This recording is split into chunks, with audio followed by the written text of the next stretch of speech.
Good morning children's. ఈరోజు 9వ తరగతి మొదటి పాఠం కణ నిర్మాణ విధుల్లోని ముఖ్యాంశాలు ఒకసారి చూద్దాం. కణ నిర్మాణం.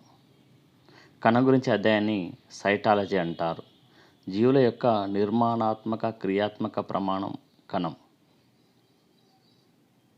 మొదటిగా కణంను 1965 సంవత్సరంలో రాబర్ట్ హుక్ ఓక్ వృక్షంలో గుర్తించాడు. ఈ కణాన్ని సెల్ అని అంటారు.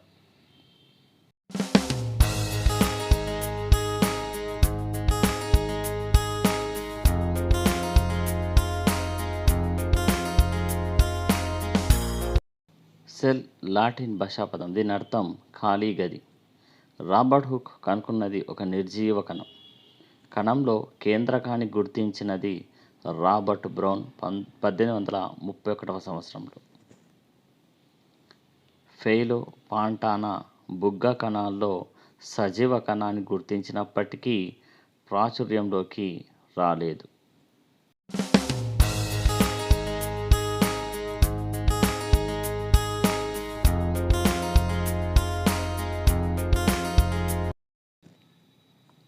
కణం కణ విభజనను ప్రదర్శించి పిల్ల కణాలను ఏర్పరుస్తుంది అని కణ అనువంశిక సిద్ధాంతం ద్వారా తెలిపింది రుడాల్ఫ్ విర్కో. వృక్ష కణాల్లో కణకవచం గుర్తించినది స్వీడన్. జంతు కణాల్లో కణత్వచం గుర్తించినది థియోడర్ ష్వానే.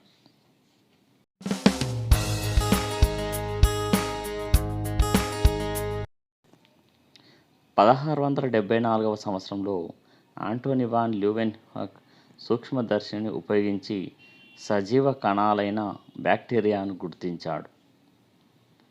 1882 సంవత్సరంలో ష్వాన్ మరియు స్వీడన్ కణ సిద్ధాంతంను ప్రతిపాదించారు. ప్రతి కణం దాని ముందు కణం నుంచి ఏర్పడుతుందని రుడాల్ఫ్ విర్కో గుర్తించాడు. కణ నిర్మాణం. ఇప్పుడు వృక్ష జంతు కణంలోని ముఖ్య భేదాలను గమనిద్దాం. కణకవచం వృక్ష కణంలో ఉంటుంది, జంతు కణంలో ఉండదు. రిక్తికలు వృక్ష కణంలో ఉంటాయి, జంతు కణంలో ఉండవు. ప్లాస్టిడ్లు వృక్ష కణంలో ఉంటాయి, జంతు కణంలో ఉండవు. సెంట్రియోళ్ళు వృక్ష కణంలో ఉండవు కానీ జంతు కణంలో ఉంటాయి.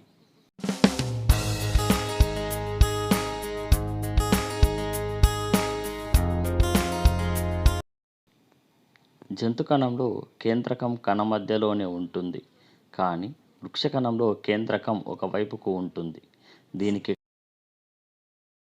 కణంలో ఎక్కువ ప్రదేశం ఆక్రమించడం వల్ల కేంద్రకం ఒకవైపున.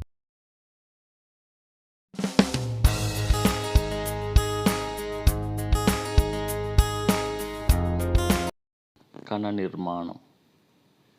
కణంలో ముఖ్యమైన భాగాలు 3: కణత్వచం లేదా ప్లాస్మా పొర, కేంద్రకం, జీవపదార్థం. కణత్వచం ప్లాస్మా పొర. కణాన్ని ఆవరించి ఉన్న పొరను కణత్వచం అంటారు. ఈ త్వచం ప్రోటీన్లు, లిపిడ్లతో నిర్మింపబడి ఉంటుంది. ఇది కణానికి ఆకారాన్ని, ఆధారాన్ని, నిర్మాణాన్ని కలిగిస్తాయి.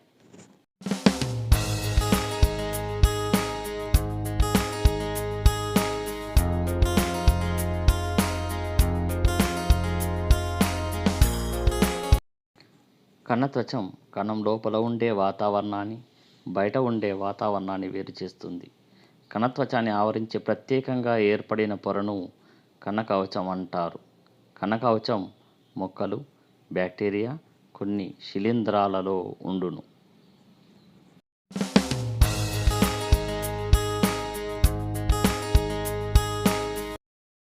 కణత్వచం ప్లాస్మా పొర. మొక్కల్లోని కణకవచం సెల్యులోజ్, పెక్టిన్, సుబరిన్, లిగ్నిన్ వంటి పదార్థాలతో నిర్మింపబడి దృఢంగా ఉండడం వల్ల మొక్కలకు యాంత్రిక బలాన్ని కలిగిస్తాయి. బ్యాక్టీరియాలలో కణకవచం గ్లైకోపెక్టిన్తో నిర్మింపబడి ఉండును. కేంద్రకం. కణంలో కేంద్రకం అతి ముఖ్యమైన భాగం. కణంలో జరిగే అన్ని జీవక్రియలు కేంద్రకం లోపల జరుగుతాయి. అందువల్ల కేంద్రకాన్ని కణ నియంత్రణ గది, కణ మేధస్సు అంటారు.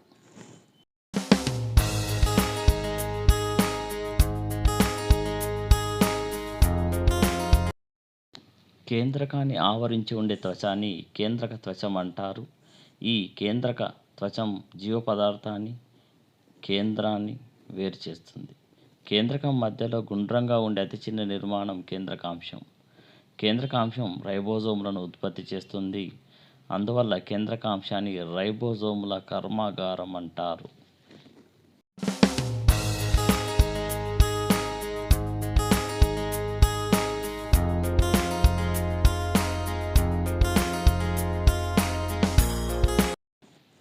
కణంలోని జన్యు పదార్థం కేంద్రకం మధ్యలో చుట్టలు చుట్టుకొని ఒక వలలాగా విస్తరించి ఉంటుంది.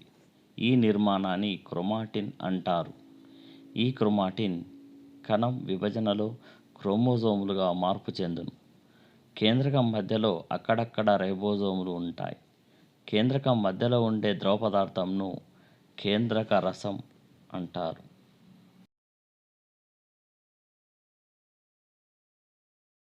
నోట్: కేంద్రక త్వచం కేంద్రకాంశం కణ విభజన సమయంలో ప్రథమ దశలో అదృశ్యమైపోయి తిరిగి అంత్య దశలో ప్రత్యక్షమవుతుంది. జీవ పదార్థంలో అమైనో ఆమ్లాలు, కొవ్వు ఆమ్లాలు ఉండును. జీవ పదార్థంలో త్వచం కలిగిన కణాంగాలు తేలియాడుతూ ఉండును.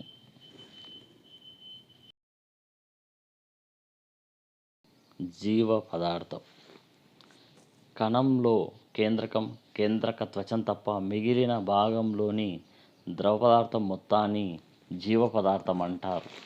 జీవ పదార్థంలో 80 నుండి 90% నీరు ఉంటుంది.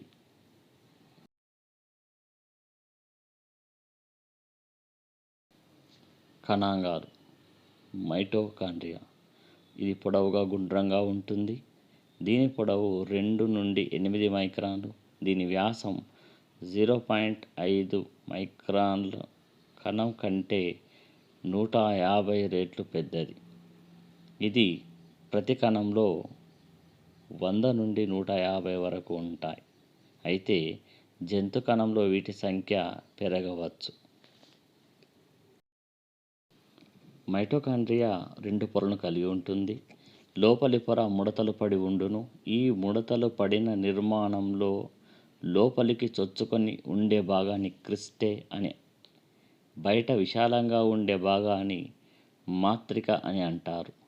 మాత్రికలు ముడతలు పడిన లోపలి పొరల్లో ఆక్సీకరణ చర్య జరిగి శక్తిని ఉత్పత్తి చేసి నిలువ చేసుకుంటాయి. ఈ శక్తి ఏటీపీ రూపంలో, అడెనోసిన్ ట్రైఫాస్ఫేట్ రూపంలో నిల్వ చేయను. ఏటీపీని సెల్ కరెన్సీ అంటారు. మైటోకాండ్రియాను కణశక్తి భండాగారం, పవర్ హౌస్ ఆఫ్ సెల్ అంటారు. రైబోజోములు త్వచం లేని ఏకైక కణాంగం. ఇవి గుండ్రంగా ఉంటాయి. రైబోజోములు ముఖ్య విధి ప్రోటీన్ల సంశ్లేషణ. అందువల్ల రైబోజోములను ప్రోటీన్ల కర్మాగారం అంటారు.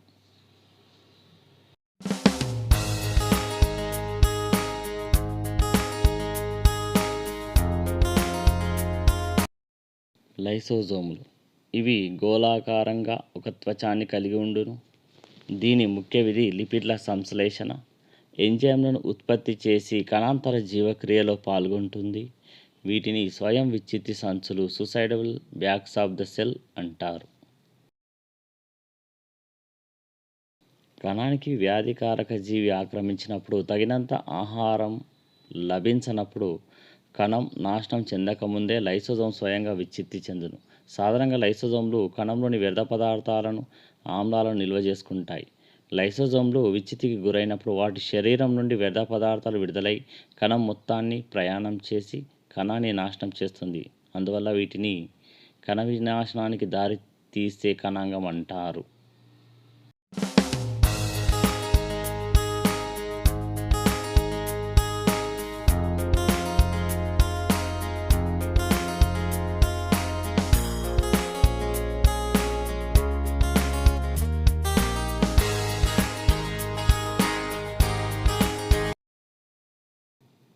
గాల్జీ సంక్లిష్టం.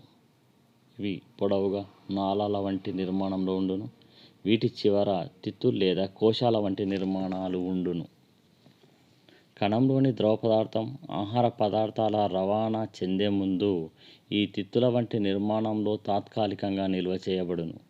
ఇది కణం మరమ్మతులో, కణం వెలుపల పొరలు ఏర్పరచడంలో సహాయపడును.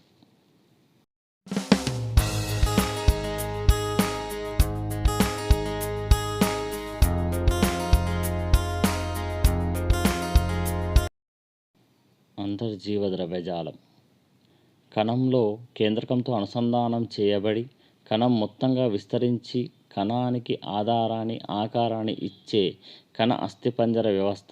దీనిని కణ అస్థిపంజరం లేదా సైటోస్కెలిటన్ అంటారు. ఇది 2 రకాలు. గరుకు అంతర్జీవ ద్రవ్యజాలం. ఈ అంతర్జీవ ద్రవ్యజాలంలో అక్కడక్కడ రైబోజోములు అతుకబడి గరుకుగా ఉండును.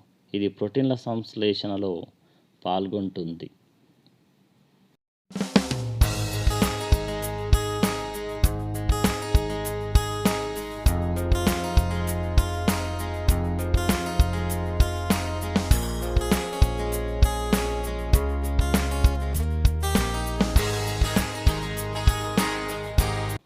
నునుపు అంతర్జీవ ద్రవ్యజాలం ఎలాంటి రైబోజోమ్లు ఉండక నునుపుగా ఉండును. ఇది లిపిన్ల సంశ్లేషణలో పాల్గొంటుంది. నోట్: సకశేరుక జీవులోని కాలేయ కణాలకు చేరిన మత్తు విష పదార్థాలను నునుపుతల అంతర్జీవ ద్రవ్యజాలం నిర్వీర్యం చేస్తుంది.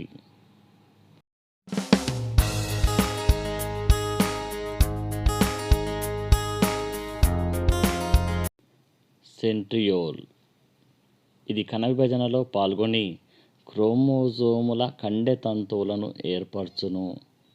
రిక్తిక ఇది వృక్ష కణాల్లో, బ్యాక్టీరియాల్లో ఉండును.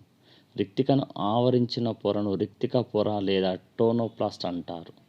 రిక్తికలోని ద్రవ పదార్థాలు రిక్తిక రసం లేదా టోనోప్లాజం అంటారు.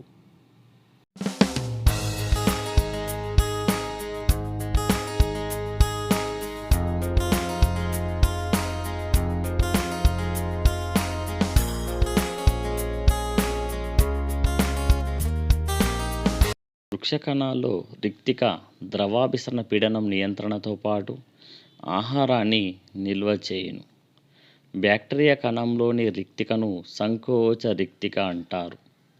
ఈ సంకోచ రిక్తిక ద్రవాభిసరణ పీడన నియంత్రణతో పాటు జీర్ణక్రియ, విసర్జన క్రియల్లో కూడా పాల్గొంటుంది.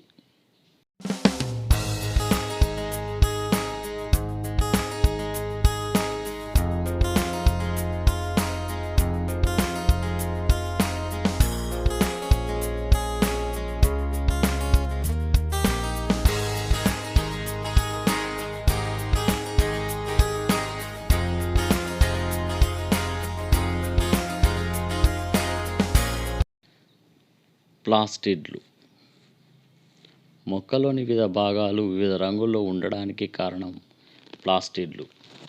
ఇవి ప్రధానంగా 3 రకాలు.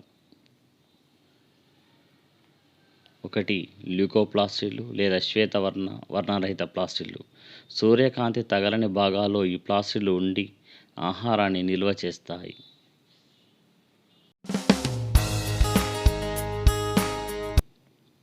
ఉదాహరణ: వేరు, భూగర్భ కాండాలు, విత్తనాలు.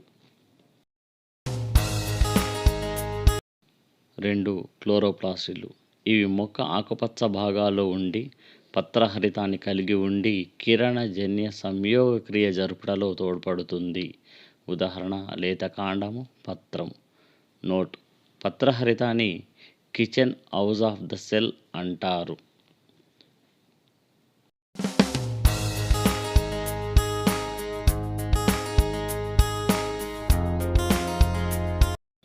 3. క్రోమోప్లాస్టిడ్లు. పుష్పాలు, ఫలాలు రంగుల్లో ఉండే కీటకాలను ఆకర్షించి పరోక్షంగా పరాగ సంపర్కాన్ని జరపడంలో సహాయపడే ప్లాస్టిడ్లే క్రోమోప్లాస్టిడ్లు.